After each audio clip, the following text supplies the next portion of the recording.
Bonjour, dans cette vidéo, nous allons vous exposer ce que sont les obligations catastrophes ou cat bonds. Les obligations catastrophes sont des produits financiers appartenant à la catégorie des Instrument Linked Bonds. Le problème majeur posé par le risque de catastrophe naturelle est son caractère dimensionnel. En effet, les pertes encourues par les assureurs suite à des phénomènes physiques tels que des ouragans ou des tremblements de terre peuvent être aussi énormes qu'imprévisibles. Dans ce cas-là, les solutions traditionnelles d'assurance et de réassurance apparaissent souvent très coûteuses et relativement inefficaces. En quête de financement et pour éviter d'être insolvables, les assureurs ont alors lancé de nouveaux produits financiers. C'est ainsi que sont nés les Instrument Linked Securities, ILS, il y a une quinzaine d'années, qui sont des titres négociés sur les marchés financiers après une opération de titrisation. Alors faisons désormais un peu d'histoire. Sur les catastrophes naturelles tout d'abord, qu'est-ce qu'on entend par le terme catastrophe naturelle? Alors c'est un événement attribuable à des phénomènes naturels incontrôlables et destructeurs. Les catastrophes naturelles sont classées en 6 catégories.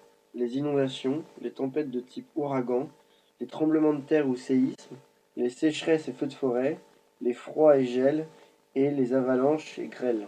Ces phénomènes se manifestent subitement et causent en général des dommages sur une population importante, d'où la nécessité pour l'assureur de disposer rapidement de fonds afin de pouvoir honorer le contrat et donc financer les dégâts. Alors maintenant, parlons de quelques chiffres assez éloquents sur les 10 dernières années. En termes de catastrophes naturelles, on peut évoquer le tsunami du 26 décembre 2004. Et cet événement a provoqué environ 300 000 victimes. Le cyclone tropical Katrina qui a déferlé le 1er septembre 2005 en Louisiane, en Alabama. L'ouragan Katrina a été le plus coûteux de l'histoire des États-Unis avec un record de 135 milliards de dollars de dégâts. Alors il existe certaines zones à risque de par le monde. Donc la carte que vous voyez à l'écran reprend les différents risques en fonction de la situation géographique. Les pertes peuvent être aussi grandes que les queues de distribution issues de ces théorèmes ne représentent pas bien le phénomène, le risque étant plus important qu'il n'y paraîtrait. On peut alors se demander pour quelles raisons sont apparues les opérations de titrisation, ou encore quel raisonnement sous-jacent justifie une titrisation. Pour faire simple, lorsque l'assureur doit indemniser des milliers voire des centaines de milliers de personnes suite à une catastrophe, une solution classique pour lui consiste à se réassurer auprès d'un réassureur qui est censé disposer de plus de fonds pour faire face à ce genre de situation. Cette concentration du risque sur peu d'agents est extrêmement dangereuse et c'est pourquoi les réassureurs ont cherché un moyen pour éviter de porter tout le risque sur leurs épaules. Les marchés financiers sont une alternative au transfert des risques d'assurance. Les réassureurs profitent de la masse d'investisseurs présents sur ces marchés afin de diluer leurs risques. La titrisation a été développée aux États-Unis à la fin des années 1980 et était principalement utilisée alors par des établissements de crédit. En 2006, le montant global des émissions de titrisation en Europe était de 452 milliards d'euros contre 78 milliards en 2000. Les émissions américaines représentaient environ le double. Le prix pour se réassurer sera d'autant plus cher que la dernière catastrophe sera récente et les dommages importants. En effet, les cat bonds sont la plupart du temps notés par des agences, les plus connues étant Standard & Poor's, Moody's ou encore Fitch. Ces notations ou ratings ont pour but d'évaluer la probabilité de défaut de l'emprunteur, c'est-à-dire le risque de faillite de ce dernier qui se retrouverait alors dans l'impossibilité de rembourser ses créanciers. Dans le cas des cat bonds, la probabilité de défaut est due à la survenance d'un tremblement de terre ou d'une tempête qui entraînerait une perte importante du capital. Cette probabilité de survenance de catastrophes peut être déterminée par l'utilisation de modèles. Occupons-nous maintenant de la valorisation des cat bonds lors d'une titrisation. Le prix d'un cat bond est, comme tout produit de taux, l'actualisation de ses flux futurs. Mais dans le cas d'un cat bond, les flux futurs sont aléatoires. En effet, si une catastrophe survient, aucun flux ne sera versé, ou seulement une partie. Tout dépend du contrat. D'où la difficulté de valoriser ce type d'instrument. Nous allons parler ici de deux méthodes de valorisation, l'approche actuarielle et l'approche financière.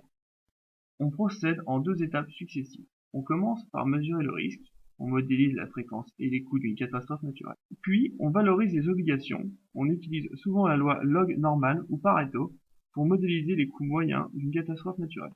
Si une catastrophe survient, seulement une partie des coupons et du principal seront alors remboursés. Intéressons-nous maintenant à l'approche financière. On peut faire un parallèle entre les cat bonds et les produits structurés comme les CDO ou CLO. En effet, les cat bonds font l'objet de notations comme les produits structurés. On cherche donc à valoriser un cat bond comme un produit structuré de rating équivalent. Nous allons maintenant voir quels sont les avantages puis les inconvénients d'investir dans ce type de produit. Commençons par les avantages d'avoir des cat bonds en portefeuille.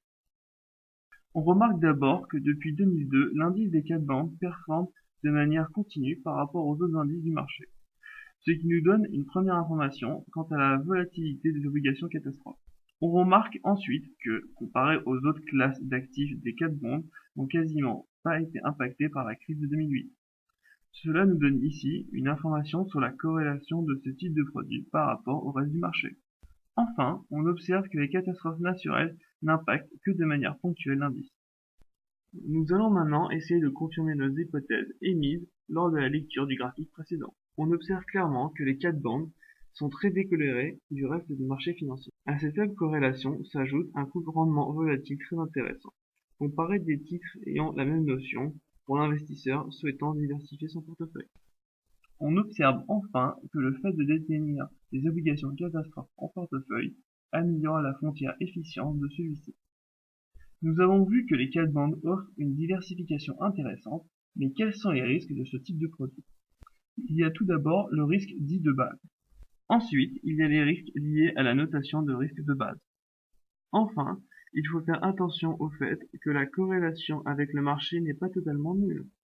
On peut se demander si une méga catastrophe constitue vraiment un événement à bêta 0 ou si une corrélation par défaut existe avec d'autres catégories d'actifs. Par exemple, Katrina a eu un impact sur les prix d'énergie.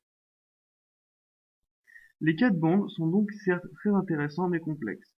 Lors de leur évaluation par exemple, ce sont des produits financiers pour investisseurs aguerris souhaitant optimiser et diversifier leur portefeuille. Le marché des cat bonds est un marché en pleine expansion. Nous avons vu que les risques couverts sont multiples, allant de la tempête au tremblement de terre, et la localisation de ces risques varie. Cela peut être en Europe ou au Japon ou encore aux États-Unis. À titre d'exemple, Natixis a placé 125 milliards d'obligations de type cat bonds en septembre pour le compte de Score. Cela prouve bien que le marché des cat bonds est un marché de plus en plus à la mode, sur lequel il faudra compter à l'avenir.